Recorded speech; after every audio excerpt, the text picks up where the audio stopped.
Bonjour à tous ceux qui se sont connectés. Nous sommes heureux d'être ensemble. Vous voyez que l'endroit a changé. Nous sommes aujourd'hui dans l'église. Eh bien, nous allons chanter un chant en live, en direct, avec vous. Vous pourrez le suivre aussi. C'est un chant qui a circulé à travers le monde entier, dans toutes les langues, qui est issu d'un passage dans Nombre, au chapitre 6, versets 25 et 26. C'est une bénédiction que Dieu donne à Moïse pour le peuple d'Israël. Donc, on va chanter ensemble.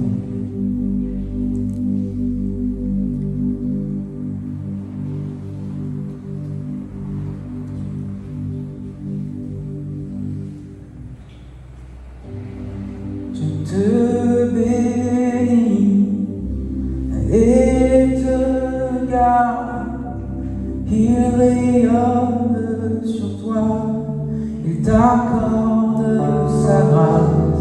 Ton Dieu se tourne vers toi, te donne la paix. Je te bénis et te garde. Il rayonne sur toi, t'accorde sa grâce. Dieu se tourne vers toi, te donne la paix.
Présence t'envole, là avec toi, à tes côtés, elle t'inonde et t'entoure.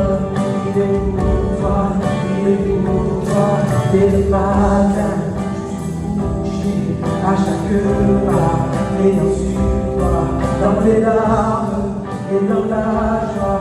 Il est pour toi, il est pour toi, il est pour toi, il est pour toi.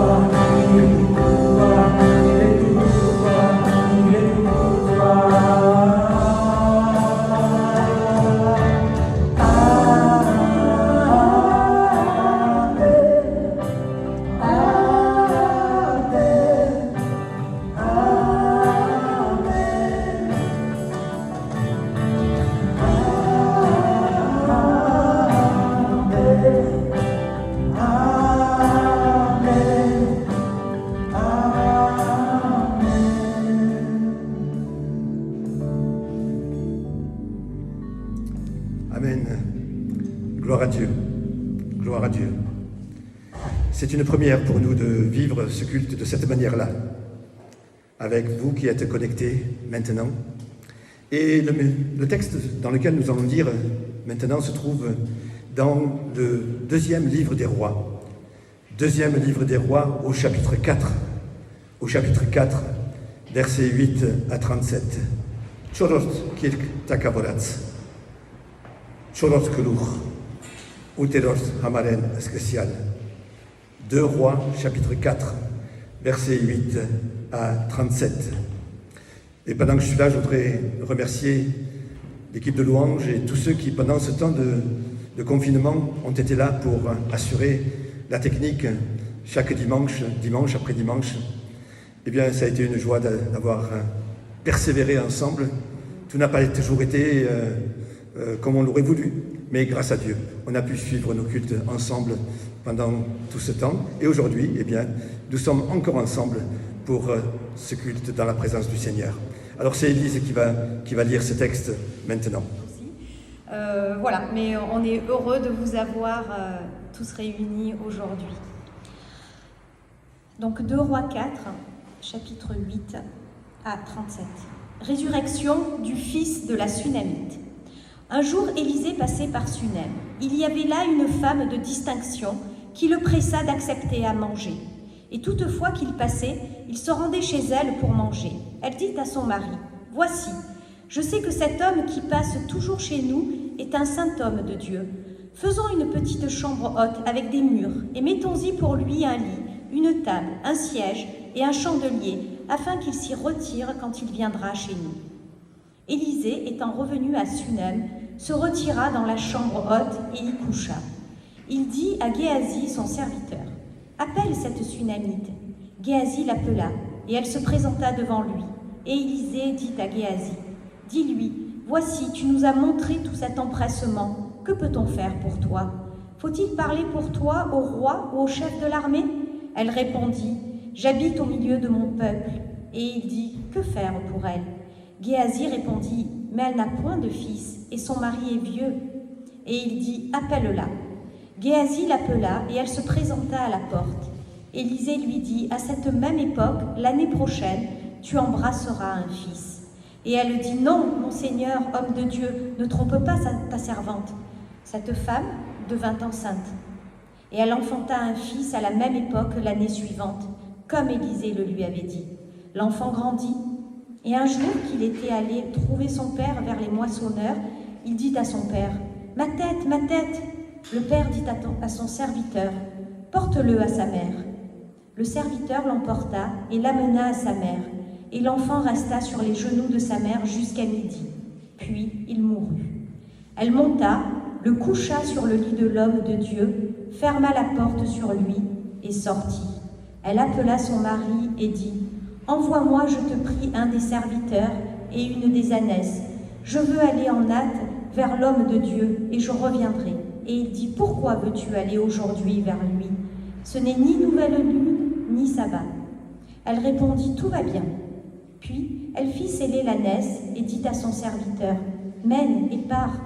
Ne m'arrête pas en route sans que je te le dise. » Elle partit donc et se rendit vers l'homme de Dieu sur la montagne du Carmel.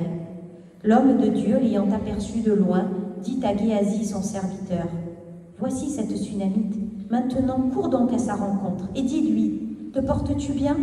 Ton mari et ton enfant se portent-ils bien ?» Elle répondit, « Bien. » Et dès qu'elle fut arrivée auprès de l'homme de Dieu sur la montagne, elle embrassa ses pieds.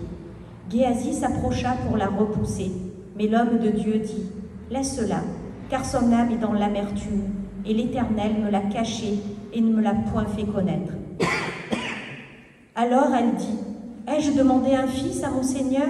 N'ai-je pas dit, ne me trompe pas? » Et Élisée dit à Géasi, « Saint terrain, prends mon bâton dans ta main et pars.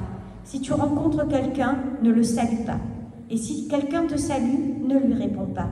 Tu mettras mon bâton sur le visage de l'enfant. » La mère de l'enfant dit, « L'Éternel est vivant, et ton âme est vivante. Je ne te quitterai point. » Et il se leva et la suivit. Géasi les avait devancés, et il avait mis le bâton sur le visage de l'enfant. Mais il n'y eut ni voix, ni signe d'attention. Il s'en retourna à la rencontre d'Élisée et lui rapporta la chose en disant « L'enfant ne s'est pas réveillé. » Lorsqu'Élisée arriva dans la maison, voici, l'enfant était mort, couché sur son lit. Élisée entra, il ferma la porte sur eux deux, et il pria l'Éternel. Il monta et se coucha sur l'enfant. Il mit sa bouche sur sa bouche, ses yeux sur ses yeux, ses mains sur ses mains, et il s'étendit sur lui. Et la chair de l'enfant se réchauffa. Élisée s'éloigna, alla çà et là par la maison, puis remonta et s'étendit sur l'enfant. Et l'enfant éternua 7 fois, et il ouvrit les yeux. Élisa appela Géasi et dit « Appelle cette Sunamite. » Géasi l'appela, et elle vint vers Élisée, qui dit « Prends ton fils. » Elle alla se jeter à ses pieds, et se prosterna contre terre. Et elle prit son fils, et sortit. Que Dieu bénisse sa parole. Der Ordne in Rosk. C'est aujourd'hui le jour de la fête des mères. C'est aujourd'hui le jour de la fête des mères. Et là, nous avons dans ce texte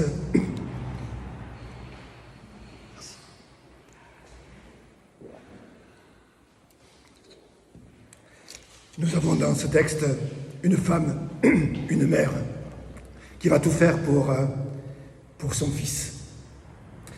Au psaume 127, nous avons lu tout à l'heure « Voici des fils sont un héritage de l'Éternel, le fruit des entrailles est une récompense. » Cette parole a été une réalité pour cette Sunamite. Malgré leur âge et la stérilité de la femme, Dieu va accorder un merveilleux cadeau à ce couple, celle de devenir parent, et pour la femme, de devenir mère.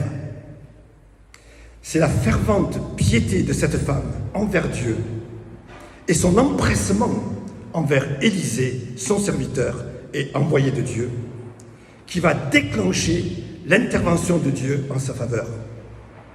Elle a reconnu le prophète comme étant un saint homme de Dieu.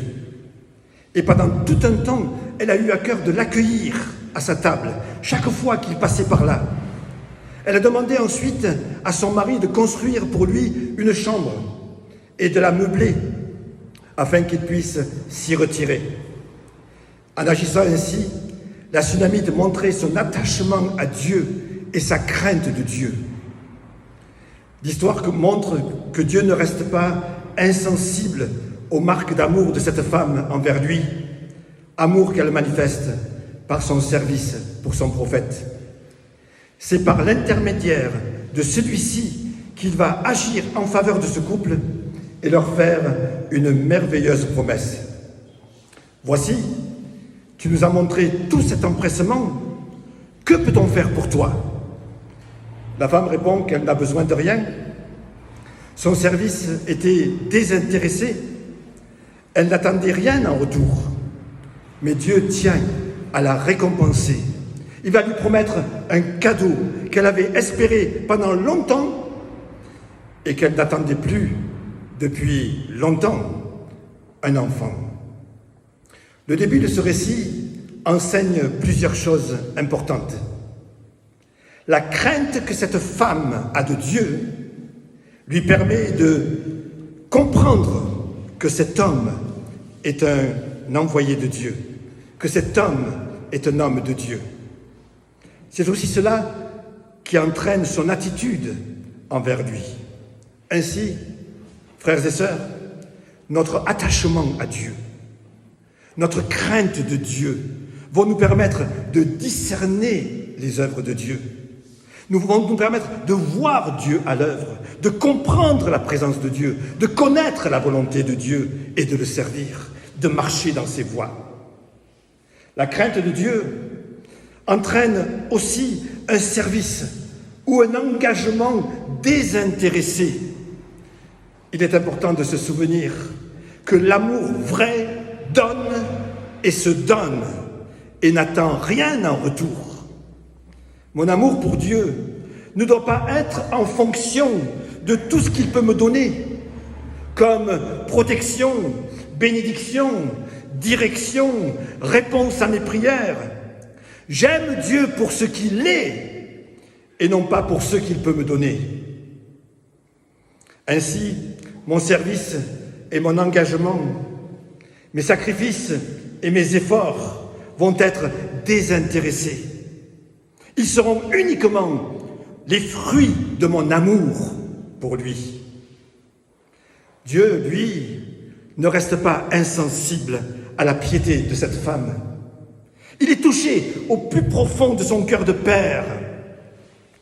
Dans l'Épître aux Hébreux, au chapitre 6, nous lisons « Car Dieu n'a pas été injuste pour oublier le travail que vous avez montré pour son nom, ayant rendu et rendant des services aux saints. » Nous lisons encore dans Matthieu « Celui qui accueille un prophète, parce qu'il est prophète, recevra la même récompense que le prophète lui-même. » Ainsi, tout ce que nous ferons par amour pour Dieu recevra sa récompense. Et pas des moindres, pas des moindres. La promesse que fait Élisée à cette femme de la part de Dieu, c'est un miracle. C'est l'annonce d'un miracle, d'une action de Dieu qui dépasse l'entendement humain et qui va au-delà des lois de la nature. D'un couple âgé, dont la femme est stérile, va se produire le miracle d'une fécondation. Ils vont attendre un enfant. Ainsi, les miracles sont pour les enfants de Dieu, sont pour chacun d'entre nous. Ce qui humainement n'est plus possible devient possible. Ce qui ne peut pas se réaliser devient réalisable, car rien n'est impossible à Dieu, nous dit la parole. Alors il est important de se souvenir que le don de la vie est le plus merveilleux des dons de Dieu. Le don de la vie est le plus merveilleux des dons de Dieu. Étant enfant, notre existence est une grâce de Dieu, une grâce que Dieu a faite à nos parents. Les enfants sont les preuves concrètes de l'amour de Dieu pour les parents. Nos enfants sont des grâces merveilleuses que Dieu nous a accordées. Nous pouvons mesurer ainsi l'amour de Dieu pour nos parents, l'amour de Dieu pour nos mamans et la valeur infinie que nous représentons nous-mêmes en tant qu'enfants. Et la première chose que je dirais est celle-ci, qu'une maman, c'est le sanctuaire de la vie. Le sanctuaire de la vie. Il est écrit, cette femme devint enceinte. Il y a bien sûr d'abord la main de Dieu qui accomplit le miracle de la fécondation. Mais cette vie naît dans un réceptacle vivant, parfaitement adapté pour son développement. Cette vie va y trouver les ressources nécessaires pour son développement. Mais cette vie nouvelle trouvera aussi l'amour. Celui qui unit deux cœurs qui battent sous un même toit. Les deux êtres, la maman et son enfant, sont l'un dans l'autre. Leurs vies sont imbriquées, reliées par un lien invisible, mais si réel et si fort. D'ailleurs, le mot « enceinte » vient d'un verbe qui signifie « ceinturer »,« entourer ». Il y a là l'idée de protection, de sécurité, de soin, d'amour et de tendresse. Le corps de la maman sera, pour cette vie qui vient de paraître, un rempart de protection contre toutes les agressions du monde extérieur et en sera en même temps un cocon d'amour qui va lui permettre de se développer parfaitement. L'enfant sera au bénéfice de ce lien étroit avec sa maman, lien qui comprend aussi sa voix quand elle va lui chanter, sa protection, ses paroles d'affection, ses chants, ses prières. Étant enfants, nous devons nous souvenir que si nous existons, c'est parce que nous avons été en sécurité un jour dans le sein de notre maman, que nous avons bénéficié de son être même pour être nourris de son amour, de sa tendresse pour nous épanouir. Nous lui devons la vie. Nous lui devons la vie. Cette femme devint enceinte. Une maman, c'est aussi l'instrument de la vie. Dans le texte, l'enfant grandit. Pour être équilibré et épanoui, l'enfant a besoin de son père et de sa mère. Et le rôle de la mère est primordial. Pendant le temps de sevrage, elle continue à nourrir son enfant de ce qui vient d'elle-même, de sa personne même. Nous savons que rien ne remplace pour un enfant le lait maternel, qui va être un élément essentiel pour sa constitution future. Alors que le mari est occupé par les travaux des champs, qui c'est qui s'occupe de l'enfant? Maman est là pour veiller sur son enfant, le cajoler, le nourrir, le consoler, l'éduquer, le soigner, lui chanter des berceuses, s'inquiéter et prier pour lui. Le papa aussi le fera, mais différemment. Ce sont ces soins faits de dons de soi et de sacrifices, avec des temps de rire et des temps de pleurs, des temps de sérénité et des temps d'inquiétude qui vont permettre à l'enfant de se construire. Étant enfant, il est important de nous souvenir des soins, de l'affection, des larmes et des prières dont nous avons été l'objet, particulièrement de la part de nos mamans, mais aussi de nos papas. Et si nous vivons aujourd'hui, c'est grâce à leur peine et à leur amour. L'enfant grandit. Mais une maman, c'est aussi un refuge. Lorsque l'enfant qui était dans les champs avec son père s'est trouvé soudain frappé par un mal, le père dit à son serviteur, porte-le à sa mère. Porte-le à sa mère. Dans ce moment où le garçon qui a grandi ne va pas bien, où il crie de douleur, c'est dans les bras de sa mère qu'il va trouver la sécurité, le réconfort. C'est là qu'il va se réfugier. Vous connaissez tous ce que le conteur Florian disait dans l'une de ses fables. L'asile le plus sûr est le sein d'une mère. C'est souvent dans les bras de leur maman que les enfants se sentent bien et en sécurité. Et quand ils ne vont pas bien, quand ils se sentent en danger, quand ils souffrent de douleur, ils appellent leur maman. Le contact du cœur, la chaleur du corps, la douceur de la main dans les cheveux, la voix douce, l'odeur unique de ses mains, l'odeur de la maman qui, tant de fois, ont rassuré les enfants. Une maman, c'est aussi quelqu'un qui intercède et qui prie. Pendant plusieurs heures, l'enfant est resté sur les genoux de sa mère, puis il est mort. Elle l'a gardé contre elle jusqu'au bout. Le cœur du garçon s'est arrêté de battre pour sa mère, mais le cœur de la mère a continué à battre pour son garçon. La vie est parsemée d'épreuves qui quelquefois sont très dures. Pour certaines raisons, des cœurs peuvent s'arrêter de battre. Le cœur d'un enfant peut s'arrêter de battre pour les siens, comme celui du fils prodigue, qui un jour a quitté la maison familiale et qui a quitté son père.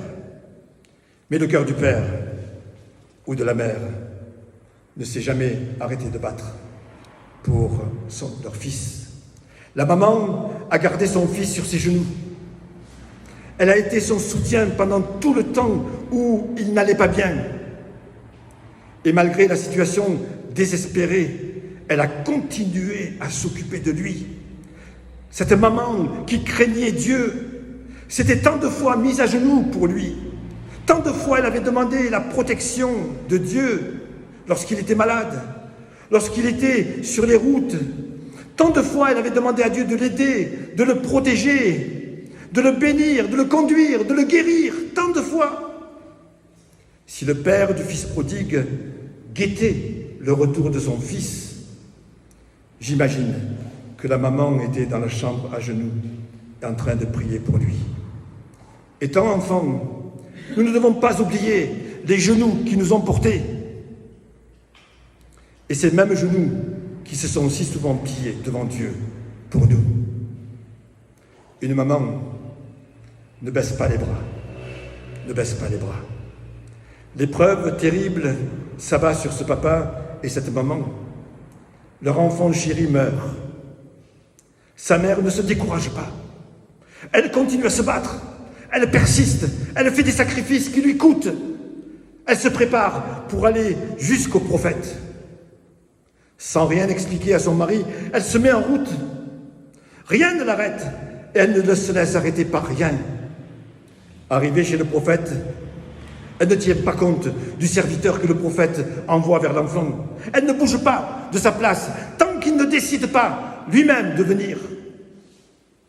Par sa ténacité, par sa persévérance, par son obstination, elle obtient gain de cause. Cela nous rappelle la parabole dans laquelle Jésus raconte l'histoire d'une veuve qui frappe à la porte d'un juge jusqu'à ce qu'il accepte de l'écouter et de lui faire justice. Jésus avait raconté cette parabole pour montrer qu'il fallait toujours prier sans se relâcher. Étant enfants, nous ne devons pas oublier que ce que nous sommes, nous le devons à la persévérance de notre maman, de nos parents, à leur détermination. Tant de fois, ils ne se sont pas laissés décourager et ont persévéré pour nous construire et préparer notre avenir, pour nous redresser quand il le fallait et nous ramener quelquefois sur le bon chemin. Que de travail, que de sacrifice, que de persévérance, que d'efforts, que de prières. Maman a bien souvent pleuré, s'est bien souvent fatiguée, mais elle n'a pas baissé les bras. Elle n'a pas baissé les bras. Alors, c'est la récompense. Après que le garçon soit revenu à la vie, le prophète rend l'enfant à sa mère. Il lui dit « Prends ton fils, prends ton fils ». Elle a donné tout l'amour qu'elle pouvait donner. Elle a fait tous les sacrifices qu'il fallait faire. Elle a montré toute la persévérance qu'elle pouvait montrer. Dieu l'a récompensée. Elle a retrouvé son fils. La maman ou le papa par excellence, c'est Dieu lui-même. N'est-ce pas lui qui nous a fait naître de nouveau en nous accordant par Jésus-Christ le pardon et la vie nouvelle? N'est-ce pas lui qui nous nourrit par sa parole et qui nous donne tout ce dont nous avons besoin pour grandir et nous épanouir? N'est-ce pas lui qui nous encourage, nous console, nous éduque et nous châtie à l'occasion pour nous ramener dans la bonne voie? N'est-ce pas lui qui est notre refuge dans les moments difficiles et dans les dangers? N'est-ce pas lui qui guette notre retour lorsque nous nous éloignons? N'est-ce pas lui qui a fait par Jésus-Christ le plus grand des sacrifices lorsqu'il est mort sur la croix? C'est grâce à ce sacrifice qu'en m'adressant à Dieu, je peux l'appeler papa, ou encore je peux l'appeler maman. Vous les mamans, sachez que tout ce que vous avez été pour vos enfants, tout ce que vous avez fait pour eux, n'est pas vain, n'est jamais vain. Et au nom de tous les enfants, je dis à tous les parents ce matin, merci. Merci. Et en tant qu'enfants de Dieu, disons ensemble toute notre reconnaissance à notre Père Céleste pour nos enfants, pour nos mamans, pour nos parents. Disons à Dieu, merci.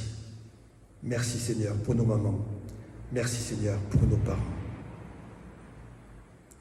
Que Dieu vous bénisse. Que Dieu soit béni. Que Dieu bénisse les mamans, les papas.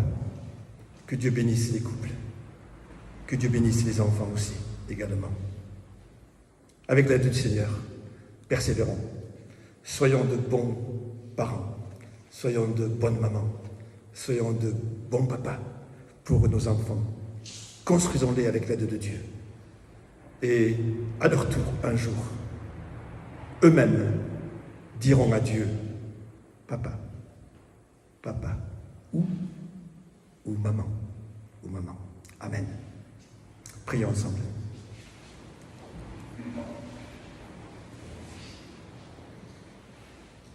Merci, papa. Merci pour tout l'amour que tu as manifesté pour les hommes,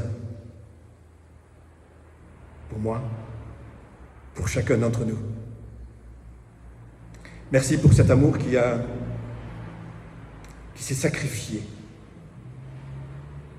qui a perdu ce qu'il avait de plus cher, de plus précieux. Cet amour qui a été un don de toi, Seigneur. Merci aussi pour ta persévérance, ta patience jusqu'à aujourd'hui. Et pardon pour toutes les fois où moi, ton enfant, ou nous t'avons fait de la peine. Mais aujourd'hui, nous voulons te dire merci. Merci pour le papa que tu es. Nous voulons te dire aussi merci pour les mamans et les papas que tu nous as accordés. Nous te sommes tellement reconnaissants parce que tu as agi au travers d'eux pour qu'aujourd'hui nous soyons là, ici, à te louer, à t'adorer, à te prier. Et comme tu le dis dans ta parole, nous voulons continuer à honorer nos parents. Nous voulons continuer à les respecter. Nous voulons continuer, Seigneur, à leur donner cette place que toi, tu leur as donnée, tellement précieuse pour nous. Toi, tu connais les cœurs, tu connais les vies. Peut-être que ça n'a pas toujours été comme on l'aurait voulu. Mais Seigneur, tu es le Maître, tu es le Seigneur. Et nous te disons merci ce matin, ensemble. Et je prie pour que tu nous aides à persévérer et à aller de l'avant, dans ces temps qui ne sont pas toujours évidents, faciles. Seigneur, dans ce monde où même nos enfants, Seigneur, vivent des temps qui ne sont pas faciles. Aide-nous à être des bons papas et des bonnes mamans pour nos enfants. Merci. Merci de nous avoir donné. Bénis chacun d'entre nous, Seigneur, et glorifie ton nom dans nos vies, dans nos foyers, dans nos maisons. Et cela pour ta seule gloire. Amen. Amen. Chers frères et sœurs qui êtes connectés, merci d'avoir été là pendant ce temps. Que Dieu vous bénisse et vous accompagne. Que Dieu vous fortifie et vous encourage. Simplement pour vous dire que ce message sera certainement sur YouTube à partir de ce soir ou demain, on verra. Et puis vous dire aussi que l'étude biblique, le partage biblique passe du jeudi au mercredi. Du jeudi au mercredi, de 20h à 20h30. Voilà, que Dieu soit avec vous. Nous allons nous déconnecter maintenant et que Dieu vous protège et vous encourage. Allez dans la paix du Seigneur. Amen.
éclatant de lumière se lèvera de son trône éternel et que les sangs des douleurs de la terre, je pourrai voir les splendeurs de son ciel. Je me dirai